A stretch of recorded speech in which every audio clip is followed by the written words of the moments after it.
നിങ്ങൾ ഇതൊക്കെ സംഘടനാപരമായ കാര്യങ്ങളാണ്. അതെല്ലാം KPCC പ്രസിഡന്റിനോട് നിങ്ങൾ ചോദിച്ചാൽ അദ്ദേഹം മറുപടി പറയും. ഞാൻ സംഘടനാപരമായ കാര്യങ്ങൾക്കൊന്നും ഞാൻ മറുപടി പറയത്തില്ല. അദ്ദേഹത്തിനെതിരായിട്ട് സസ്പെൻഡ് ചെയ്തിട്ടുള്ളതാണ്. അദ്ദേഹത്തെ പാർട്ടിയിൽ നിന്ന് പുറത്താക്കിയില്ല. സസ്പെൻഷൻ നടപടിയാണ് പാർട്ടി സ്വീകരിച്ചിട്ടുള്ളത്. ഇത് സംബന്ധിച്ചുള്ള എന്ത് കാര്യം വേണമെങ്കിലും നിങ്ങൾ KPCC പ്രസിഡന്റിനോട് ചോദിച്ചോ. സംഘടനാപരമായ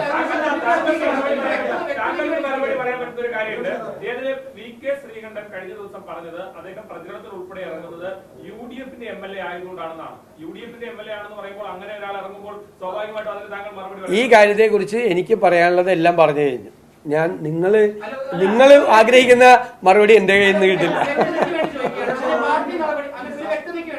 പാർട്ടി നടപടി നേരിട്ട ഒരു വ്യക്തിക്ക് ഇത്തരത്തിൽ കോൺഗ്രസിന്റെ പ്രവർത്തനങ്ങൾക്ക് പ്രത്യേകിച്ചും സ്ഥാനാർത്ഥി നിർണയ ചർച്ചയ്ക്കും മറ്റു പരിപാടികൾക്കും വരാൻ കഴിയുമോ, പങ്കെടുക്കാൻ കഴിയുമോ? നിങ്ങളത് KPCC പ്രസിഡന്റിനോട് ചോദിക്കും, എന്നോട് ഞാൻ പറയാൻ പാടില്ല. KPCC ആണ് നടപടി എടുത്തിരിക്കുന്നത്. ഞാൻ പറഞ്ഞല്ലേ, ഞാനല്ല അത് പറയേണ്ട ആള്, അത് KPCC പ്രസിഡന്റ് പറയേണ്ട.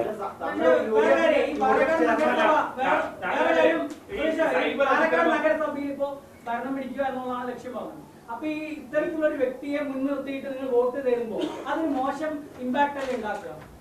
അപ്പൊ കേരളം മുഴുവൻ 2 മോഷണ കേസിലെ പ്രതികളെ സംരക്ഷിച്ചുകൊണ്ട് CPM വോട്ട് തേടുന്ന ആണല്ല അത് ചോദിക്കുക നിങ്ങൾ അവരോട്.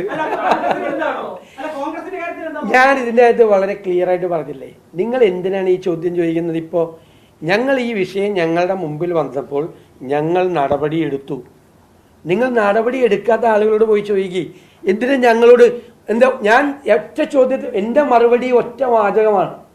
ഒരേ കാര്യത്തിൽ ഒരു വ്യക്തിക്കെതിരായി 2 പ്രാവശ്യം നടപടി എടുക്കാൻ പറ്റുമോ? അല്ലല്ല, ലെറ്റ് മീ കംപ്ലീറ്റ്. ബഹളം ഉണ്ടാക്കല്ലേ, അത്ര ആവേശം കാണിക്കല്ലേ, ബഹളം ഉണ്ടാക്കല്ലേ.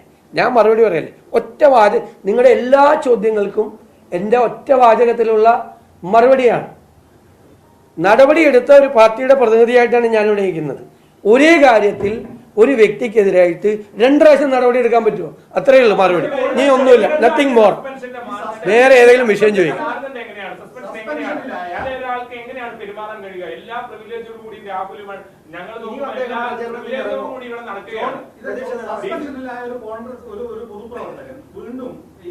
ഇത്രയും ഗുരുതരമായ ഒരു കേസിൽ സസ്പെൻഷൻ നേരിടുന്നൊരാൾ സാങ്കേതികമായി പുറത്താക്കില്ല എന്ന് പറയുന്നു.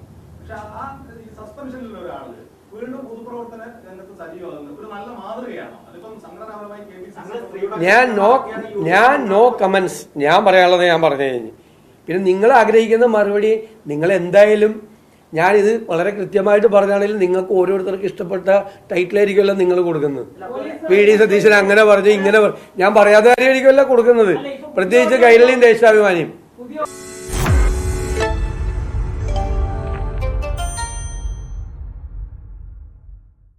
ലോകത്തെവിടെയായാലും ഏത് സമയത്തും 24 വാർത്തകളും ഓഗ്മെന്റഡ് റിയാലിറ്റി പാക്കേജുകളും എക്സ്പ്ലെയിനറുകളും വിശദമായി കാണാൻ ഞങ്ങളുടെ YouTube ചാനൽ നിങ്ങൾക്ക് സബ്സ്ക്രൈബ് ചെയ്യാം.